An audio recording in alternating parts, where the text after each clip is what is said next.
ഇപ്പഴാണ് ഒന്ന് വന്ന് ഹലോ ഗൈസ്, നമ്മൾ ഓഫീസിൽ CPL കണ്ടക്ട് ചെയ്യലുണ്ട്. അപ്പൊ നമ്മൾ ഫസ്റ്റ് മാച്ചിന് വരുന്നത് നമ്മളെ ഇഷികന്റെ അതുലിന്റെ ആയിരുന്നു. അപ്പൊ ഞങ്ങളുടെയൊക്കെ എന്ന് പറഞ്ഞു കഴിഞ്ഞാൽ മാർച്ചിലാണ് വരുന്നത്. അപ്പൊ ഒരു 1 ഇയറിൽ ഇതേ ടൈമിലാണ് പോകുന്നുണ്ടാവുക. അപ്പൊ നമ്മളെ ഫസ്റ്റ് നമ്മൾ അതുൽ ചേട്ടൻ ഇറങ്ങിയിട്ടുണ്ടായിരുന്നു. ഫസ്റ്റ് ബാറ്റിംഗ് നമുക്ക് സംഭവം ഇവര് 2 മാസമൊക്കെ ആയിട്ട് പരിചയമുള്ളൂ. ഇങ്ങനത്തെ സ്കില്ലൊക്കെ ഉള്ളത് നമുക്ക് അറിയാൻ പാടില്ല. പക്ഷെ അടിപൊളിയായിട്ട് സംഭവം ബാറ്റിംഗും ബോളിംഗും ഒക്കെ ചെയ്തിട്ടുണ്ടായിരുന്നു കേട്ടോ. അപ്പൊ നമ്മളെ നെക്സ്റ്റ് താരം വന്നിട്ടുണ്ട് ആവണി. ഭയങ്കര ലേറ്റ് ആയിട്ടാണ് ആള് വന്നിട്ടുണ്ടായിരുന്നത്. അപ്പൊ ഹാഫ് ടൈം ആയി. അപ്പൊ നമ്മളെ ക്രോണസ്റ്റിലത്തെ ഉള്ള ആൾക്കാർ മാത്രമായിട്ട് അവിടെ ഉണ്ടാവുള്ളൂ. എന്നാലും പരിപാടി അടിപൊളിയായിരുന്നു.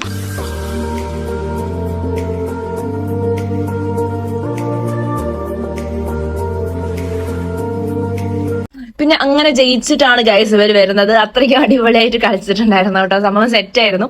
അങ്ങനെ ഞങ്ങൾ അവിടുന്ന് ഒരു 7 മണിയായപ്പോൾ ഇറങ്ങിയിട്ടുണ്ടായിരുന്നു. ഞങ്ങൾ നേരെ ബീച്ചിലോട്ട് പോയി. അത് കഴിഞ്ഞിട്ട് ഞങ്ങൾ ഒരു 9 മണിയായപ്പോൾ റിട്ടേൺ ഞങ്ങൾ വീട്ടിലോട്ട് വരികയായിരുന്നു. ആ വഴിയിലാണ് നമ്മളൊരു ഇങ്ങനെ പന്തലൊക്കെ പോലെ ലൈറ്റ്സ് ഒക്കെ ഇട്ടിട്ട് കണ്ടിട്ടുണ്ടായിരുന്നു. അപ്പൊ എന്നാലും അവിടെ പോയി നോക്കാന്ന് പറഞ്ഞിട്ട് ഞങ്ങൾ അങ്ങോട്ടും പോയി നോക്കിയിട്ടുണ്ടായിരുന്നു. നല്ല പരിപാടികളായിരുന്നു കേട്ടോ.